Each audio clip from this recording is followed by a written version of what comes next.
Locusts are grasshoppers with unusual superpowers. When triggered by overcrowding, they literally transform themselves, changing from green to brown, eating more, getting muscular, mating more, and congregating in crowds. Then, their shy alter egos forgotten, they swarm across the landscape, searching for food, colonizing and recolonizing breeding grounds, and being a general nuisance. There are about a dozen locust species on Earth, and only one has been found in North America, the Rocky Mountain locust, which devastated crops across the Great Plains from 1850 to 1880. The fact that the locusts preferred cultivated crops to prairie grasses ensured that their massive swarms caught the attention of white settlers, though really, the locusts would have been hard to miss.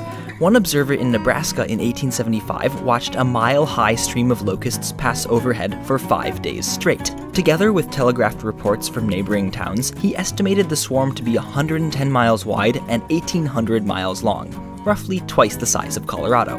During the biggest outbreaks, locusts consumed all crops in their path, as well as, reportedly, fence posts, leather, and the wool off of sheep.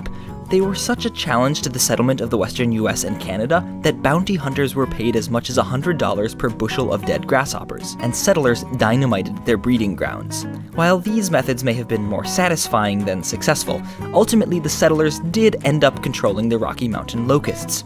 In fact, they made them go extinct, by accident.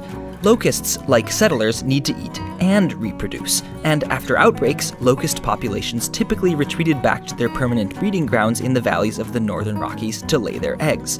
However, because these river bottomlands were fertile and had plenty of water, they were also prime locations for pioneer farms and ranches.